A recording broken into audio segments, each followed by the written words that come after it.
Assalamualaikum warahmatullahi wabarakatuh ke teman-teman semua. Apa kabar? Semoga kita semua selalu senantiasa diberikan kesehatan, dilancarkan rezekinya, serta dipermudah segala urusannya. Amin ya robbal alamin.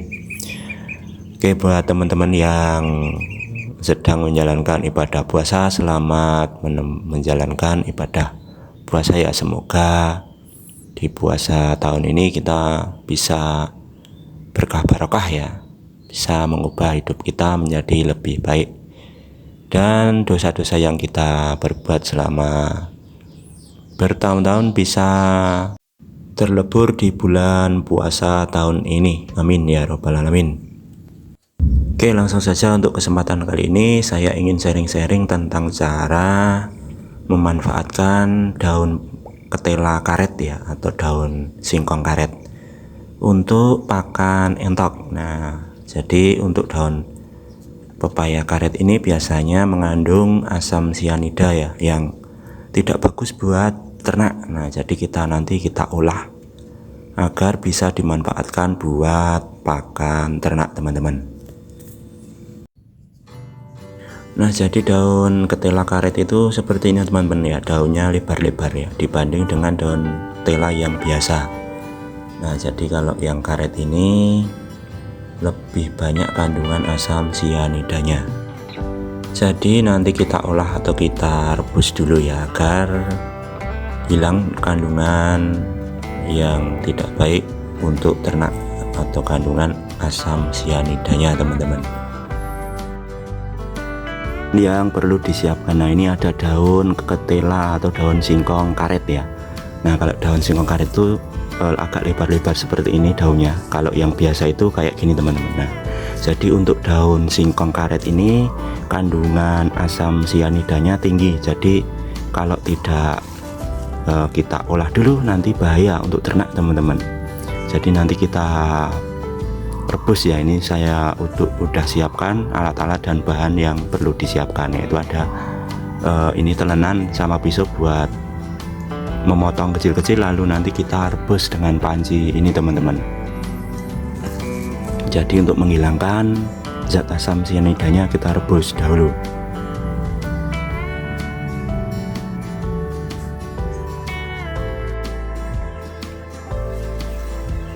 Jadi pertama-tama kita potong kecil-kecil ya, kita pisahkan antara tangkai atau gagang yang alot dulu teman-teman. Nah, gagangnya ini nanti kita tidak manfaatkan ya, tidak dimanfaatkan. Yang kita manfaatkan itu cuma daunnya saja teman-teman. Kita potong-potong selembut mungkin ya, agar nanti bisa tercampur dengan sempurna saat dicampur dengan pakan.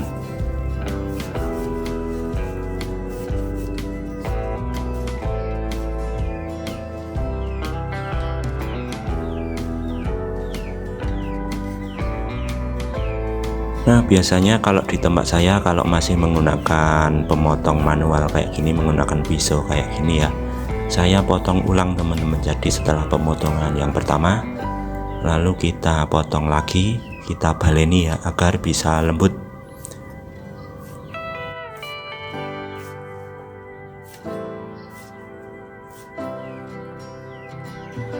Nah, jadi hasilnya nanti bisa lembut teman-teman, seperti ini ya. Setelah proses penjenjangan atau pemotongan selesai, lalu kita masukkan ke panci teman-teman untuk kita rebus ya. Pastikan kita masukkan semuanya.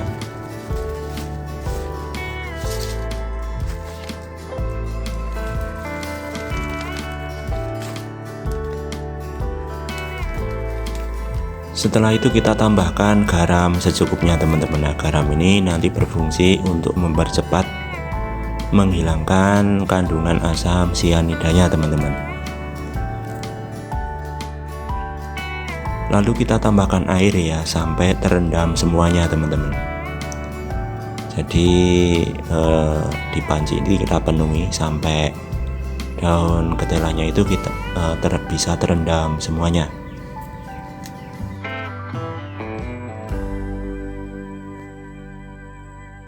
Lalu kita rebus teman-teman ya, Kita rebus dengan api sedang saja.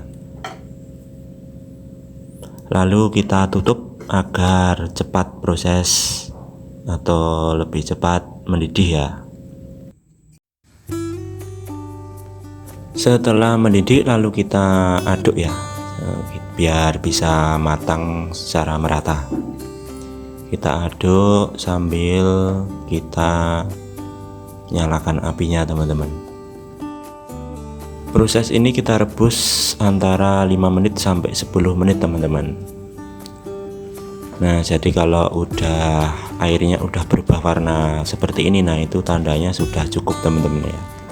Mungkin ini zat asam sianidanya udah larut ya, jadi aman untuk dijadikan pakan. Oke, selanjutnya nanti kita angkat, kita tiriskan teman-teman ya. Kita tiriskan agar bisa air sama daun ketilanya bisa terpisah ya. Nah, ini kita saring teman-teman menggunakan saringan ya. Nah, jadi kalau disaring kayak gini kan bisa pisah ya antara air dan daun ketelanya.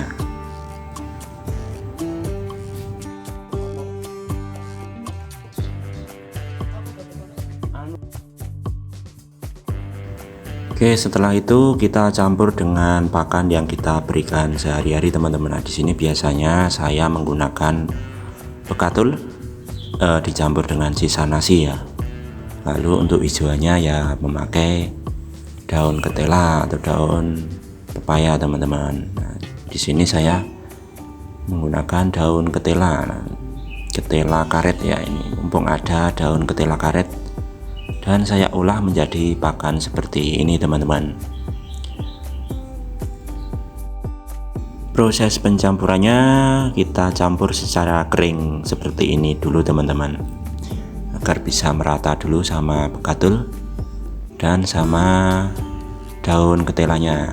Nanti tinggal kita kasih air kalau sudah sekiranya tercampur merata teman-teman.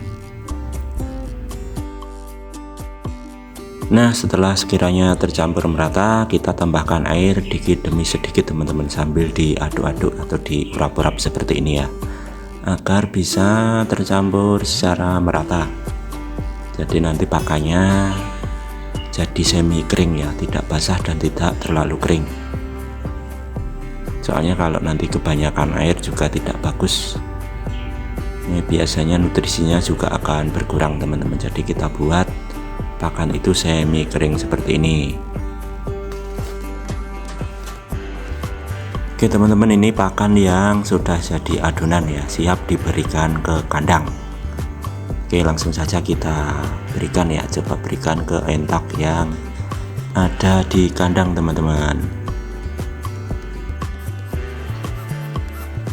Oke teman-teman, kali ini saya sudah berada di kandang entok ya. Coba kita berikan ke entoknya. Nah, kita taruh di tempat pakan seperti ini teman-teman ya. Oke, bisa dilihatnya entoknya lahap-lahap sekali dengan pakan alternatif daun ketela yang kita olah menjadi pakan teman-teman. Jadi untuk ternak entok itu sebisa mungkin kita mencarikan pakan alternatif ya, agar bisa untung ternaknya, bisa menghemat pakan, dan nanti hasilnya bisa lebih untung. Oke teman-teman, mungkin cukup di sini dulu ya video sharing-sharing tentang cara mengolah daun ketela karet ya untuk dijadikan pakan. Oke, sampai ketemu di video selanjutnya teman-teman ya.